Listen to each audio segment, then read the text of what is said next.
Hi guys, and welcome to another video with me.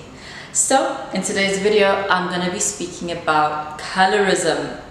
Right, that's a very serious topic, and for those of you who do not know what colorism is, that is the discrimination of darker skinned people, typically within that very same ethnic group. So discrimination from people of your ethnicity because you have darker skin color. That is what colorism is, and it's a really big thing in the black community. It's a big thing in a lot of Asian countries.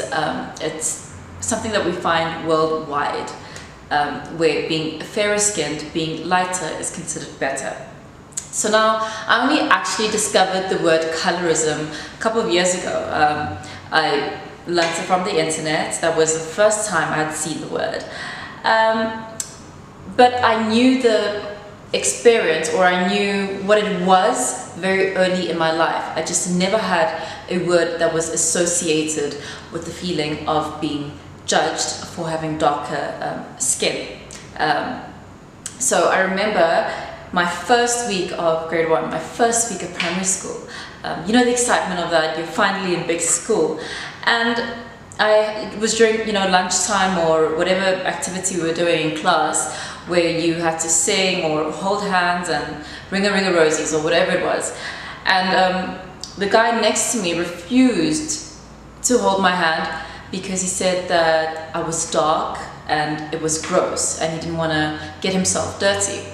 So from that experience, I remember my heart just sank and fell to the floor. And understand why anyone would want to hurt me in that way, and why was my skin so offensive to him.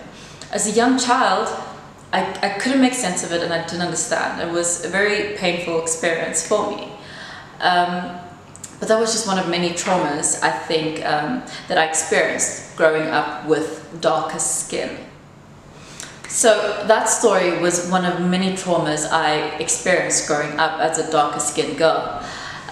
Society, I think, constantly sends us messages in the form of microaggressions, telling you that you aren't good enough because you are this dark and you're not a lighter shade of your skin tone. And in essence, society is telling us that we could never be beautiful because we are dark.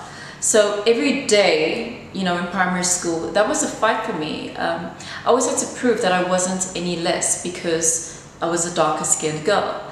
I could still be beautiful even though I didn't have fairer skin. So I had a lot of teasing that happened in primary school, but we all know how kids are. It's really ruthless and it's really hard because children are very mean. But the reason, so I had figures, right, in my life that really inspired me. So Naomi Campbell, that was like one of my first idols ever. She is someone I still look up to every day. As a 25-year-old woman, I still look up to Naomi Campbell. She seemed to prove everyone wrong, right, with her presence, with her being.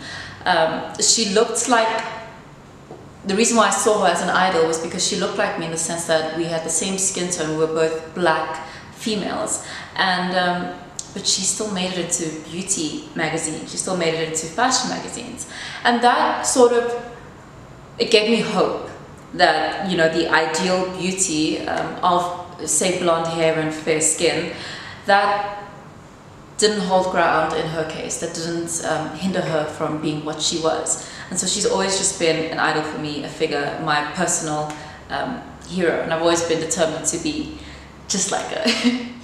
So I'd always kept the struggle a secret because I don't think that everyone is really willing to accept that colorism does in fact exist. People are too quick to deny its existence, and anytime I brought up the prejudice I would feel for being a darker skinned black girl, or I bring up being teased by other black kids or even white kids who were just mimicking the black kids, I was told that I was being ridiculous and that there was no such thing. Now, and also told that another black person could never tease me for being black. So I came across my first copy of Toni Morrison novel, and you know what, that was like a reassuring hug from God herself. Her first novel, which is The Bluest Eye, that book, you know, fundamentally changed my life. The Bluest Eye it follows the story of a little girl whose only dream and hope is to have blonde hair and blue eyes, because then maybe the world would love her more. She would receive more love in her life. So this book, it gave me validation. That was when I truly accepted that colorism is real, and I endeavored to fight it, to do everything I could to fight it. I met so many beautiful dark-skinned girls who see themselves as ugly because society has told them that their skin color is not right, it's too dark and it is ugly. I've heard girls compare themselves to gorillas, and for me that's something that is extremely heartbreaking. It's very painful for me to hear someone utter those words, because I know that they've internalized society's prejudice. Now, I came out okay because I have a tough skin. My whole family is dark, so I only experienced that prejudice outside of the house. I always knew I was worthy because my mom taught me from a young age to love my skin, and it was only once I left the house that's when I had to fight. So Toni Morrison and Naomi are my two biggest role models in life. Very different women, but I think being a black woman, they sort of have a struggle that they have to fight, and they fight it well. So those two women were just really inspiring figures for me when it came to my struggles with colorism and my journey into accepting how beautiful black really is. But this is something that's not only experienced by black people, it is the world over. You know, you're in India, parts of Asia, Africa, Nigeria. The production of skin lightening creams it's a really big market. And the sad thing about it is that it's not a regulated market. These are creams that are sold on the black market, and their effects on the skin are so damaging. So, you know, if only there was a way for us to learn how to love our skins, I think the world would be a perfect place. But like I said, I've endeavored to fight it, and I think my existence, me being here, despite everything, that was my way of fighting through it. And I want to be there for other girls. I want to hug other girls. I want to let them know that it is okay as well to be darker skinned. There's no fault in that. So basically, to wrap up, love your skin, guys. Love the skin you're in, because we're all beautiful in our own ways. Please do not forget to subscribe to the channel, and I will see you for the next video.